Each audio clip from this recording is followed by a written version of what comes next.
Hey there! Hope you're all having a fantastic day. Jorg here, bringing to you a gacha game that you have never heard before. You see, you could say that I'm a connoisseur of gacha games. No matter the quality, I've probably played it. Some might say I have an addiction. I like to say I simply like a good plot. And Monster Musume TD is 100% certified good plot. This gacha game that totally does not have a saucy version of it is the most recent gacha that I've added to my catalog of gacha games. Now, you might be wondering, Jorg, why is there Moonspeak in this gacha? Where is the alphabet? How did you even find this? Well, to be honest, I played this game way back when it first came out 2 years ago, and then proceeded to completely forget about it, only to find it again when I was searching for any gacha game that had monster girls, and turns out that I had done a collab with one of the most cultural games of all time. If you know, you know, and if you don't, it's probably for the best. Of course, after seeing this, I just had to play it. After all, how could I pass on the opportunity to play another quality gacha? Turns out, however, that might have been a mistake. You see, the plan was to play this game, maybe do some fun rolls, see how trashy it is, and then call it a day. However, I could not have predicted that somehow, some way, I would end up addicted to a game. I can't even understand the language. So, here I am, sharing my experience with this game, and perhaps even raising its awareness. You start the game by being introduced to a bunch of characters, and immediately clicking the skip button, because as it turns out, I don't understand Japanese. Monster Musume Tower Defense, as the name suggests, is a tower defense game that, unlike others, does not keep you in its tutorial for over 2 hours.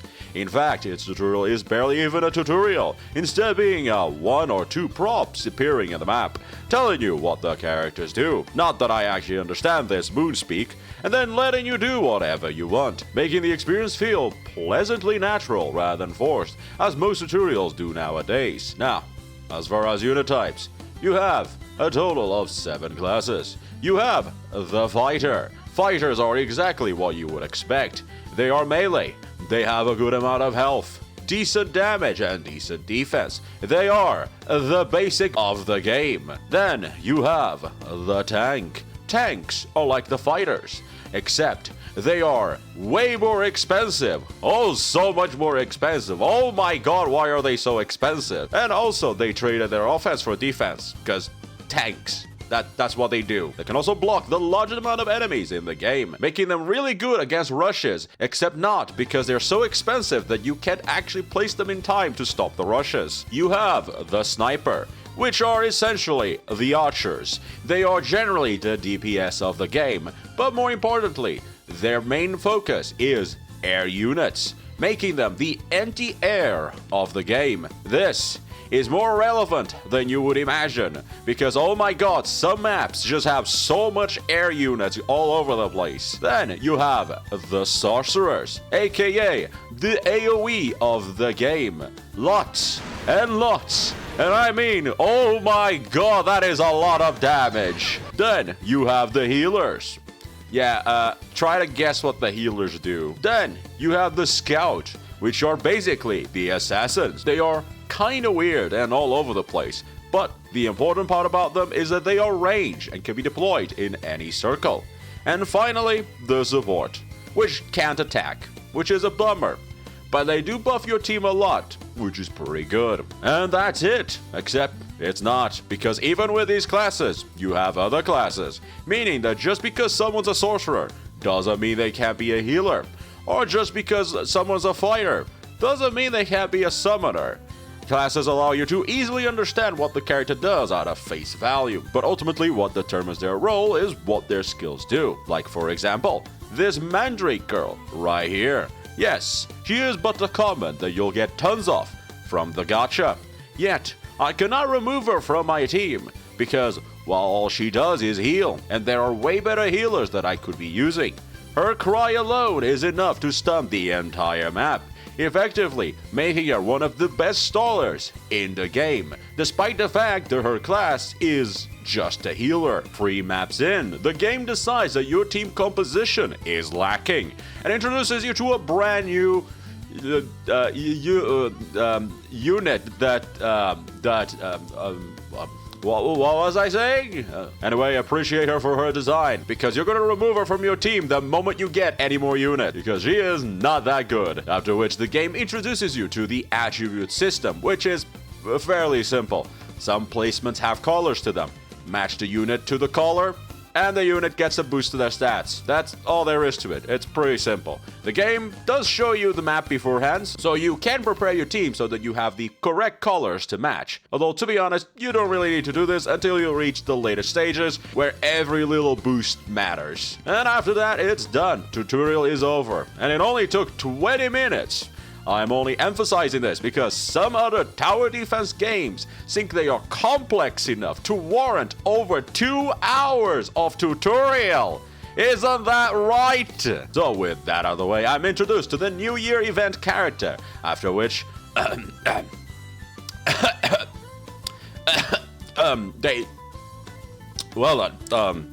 they show another character that you could have gotten for free. Yes, past tense. The event is over. She's gone. And now you gotta get her from the gacha. Also, gotta love microtransactions being thrown at my face. After that, I simply explore the game and try to get my footing in. Collect a bunch of rewards. Check out the shop. Turns out they have cosmetic-only skins that you can get by using gacha crystals. You hear that, Ecocalypse? Cosmetic-only skins. Imagine that. Also, I regret not getting the Mandrake Girl skin so much. I didn't think that at the time she was going to be one of my favorite units to use. But anyway, after that, time for gacha. Now, I'll admit, this is actually quite overwhelming when you don't understand Japanese. However, for simplicity's sake, there are essentially 2 types of gachas. Paid gachas and free gachas. Paid gachas use crystals that were purchased, while free gachas use crystals that you got for free. Pretty simple. Paid gachas have a better pity system, while free gachas has a worse pity system. But for me, the free gacha is the way to go. Now, to be honest, none of the characters in that current gacha interested me. They were all New Year versions of already existing characters, which I didn't really know, so I wasn't really interested in them. So I turned my attention to the other gacha that was available, which I thought was just a normal gacha, but it turns out it was a special New Year gacha where every unit you get comes leveled up to level 80, which you might think would ruin the first player experience, since it trivializes the game, since you don't have to grind to level them up.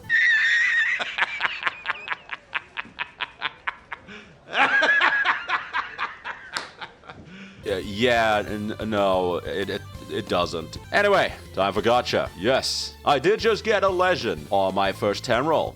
Also, yes, my chat cursed me into rolling a lolly. Little did chat know that they gave me one of the best legendaries to get early on. After which I went to check out what type of waifus the game has. Holy moly! Look, I'm not a furry, but... Also, did I mention that there's another version of this game? A more not safe for work version. And that some of these characters might have a surprise for you. After this, I learned that there's an entire section of the game dedicated to keeping previous events where you can do them to acquire the characters of those events. And it was while doing these events that I realized the levels mean nothing. And if you don't know what you're doing, you will get rushed to death.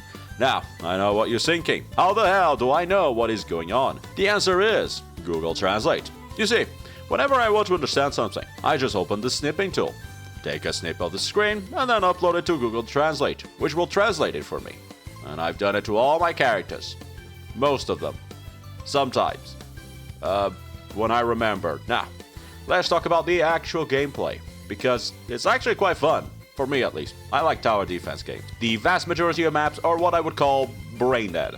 You place a minimal amount of units, leave the game, come back with the map done. However, the fun comes from the other maps that are not brain dead. You see, because I got a bunch of leveled up units from the special gacha, I expected it to be a walk in the park. And for the most part, it did feel like that. Up until chapter 6 of the story maps are really easy, and 90% of the event maps are basically not an issue. However, every so often, they will throw you an oddball map, where stats-wise, you should have an easy time. However, due to map placement restrictions and anime compatibility, you soon find out that you are not prepared for this ass beating. And this is not even mentioning the EX missions and boss missions, which are literally designed to be a challenge. Units have a variety of stats. However, the most important ones to notice are their passives and active skills. Like, for example, TL is a Dark Elf Sorcerer Megumi reference that you can get for free by doing her event in the event sections. She has a passive boost to her attack power, which is further greatly increased when placed in a dark circle. She also decreases the magic defense of all enemies within range. However, more importantly, she can't be targeted so long as her skill isn't used. This means that so long as you don't use her skill, you can just place her right in the middle of all the enemies and let her wreak havoc, making her equivalent to a stealth bomber. Her skill is a ridiculous steroids to her power, but comes at the cost of de-stealthing her, as well as taking a chunk of her HP, meaning that she's a unit that you actually do not want to use her skill in the majority of situations. This is relevant because there's an auto skill function in combat that automatically triggers skills as they become available. Something which I am quite grateful for the brain dead maps. But in challenge maps, not only do I need to slow down the speed, I also need to turn off the auto skill, or TL is just going to get insta-popped by the enemy. Heck, sometimes I even need to pause the game just to gather my thoughts to figure out where to place my units correctly. Now, I must confess, I am not a free-to-play player. I have succumbed to the sweet nectar of gacha. You see, there's an additional gacha that I haven't mentioned. A legend guaranteed gacha that's available in every account once. The catch is, however, is that you need to pay actual money for it. I'm not even joking, this gacha costs money. Doesn't even cost paid crystals. Now, I'm no stranger to this system. FGO will every so often do a similar gacha where you can get the highest rarity for a price. And to be honest, this one is cheaper than FGO. So I caved in. Except, I quickly learned that the game really does not like foreigners and did not want my money. I wish I was joking, but I went through so many hurdles just to get this to work.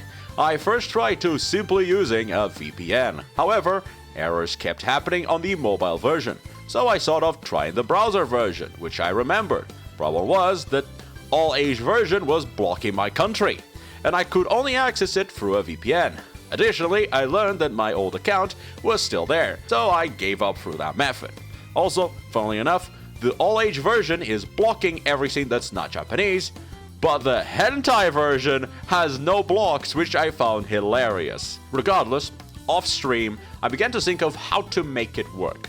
So I tried using a different emulator, however, quickly learned that the game account is not linked to your account, and instead it's linked to your device. However, I quickly transferred the account to the new emulator and learned that the shop still didn't work. Now that I knew that I could transfer accounts, I wondered if I could transfer it to the browser version. And turns out, I can. Nice! So now in the browser version, I try to purchase, and my card is blocked. Because it's a foreign card. Man, they really hate foreigners. Game, I just want to give you money. Why you not take it? Anyway, I even tried using PayPal since that was apparently a way to go around. It didn't work for me and it kept rejecting it because apparently it could tell the type of card it was being used. I don't really understand. Whatever, I moved on. So, after digging a little bit more, I learned that there was also an Amazon Pay method and I decided to try it out to see if it works. And it did work, surprisingly. Yeah, I wish I had recorded me getting the poll, but since I was doing this all offline and I wasn't even expecting it to work, I just got it. Anyway, I got this girl. She's really, and I mean really fun. Also, remember this special free character? Yeah, apparently I fucked up and didn't get her. Essentially, her event was a bingo game where you log in every day and get some tickets, then spend the tickets to get random numbers, and you get prizes as you complete the board. However, on the last day, I had enough to complete the bingo, but didn't do it because I wanted to do it on stream. I did not notice that the timer for the event was actually going to end before the stream. So when I turned on my stream and went to complete the event, this happened. Okay. While it's translating... What? Where's the bingo? Also, not only did I not get the character, I also didn't get a free temple from the event. So anyway, let's move on to Beast Gods. Beast Gods are basically the leaders of the team. They can't be deployed, instead they provide a passive ability and an active skill. The passive skill is generally a boost to stats to certain units, while the active is a big damage or heal AoE. So for example, this Beast God provides a boost to your fighters and tanks, and her active is a big fire attack. Meanwhile, this one is a boost to your sorcerers and scouts, and his act is an AoE dot poison. So you can kinda get the gist. You select the Beast God that's going to provide you the most benefit for the map, and you move on. Also, this is a Beast God. This is a design. If you know, you know. And if you don't, bless your soul, and don't try to figure it out. Anyway, it's time for more gacha. Because recently a new gacha came out with 2 brand new units, an Archangel and an Archdemon. And I knew at this point, I needed to have that Archdemon. Look, there's just something about it that I can't resist. My chat presumably says that I like handlebars, and after careful consideration, looking at the characters that I enjoy the most, I can't really deny it, can I? There's just one problem. Since I'm going to be using the free gacha and not the paid gacha, both the Archangel and the Archdemon share the gacha, meaning that I could get spooked by the Archangel, and that is exactly what happened. However, turns out that this was a blessing in disguise. For you see, both of them do somewhat the same. They are both leader type units that buff their respective attribute units just by being deployed.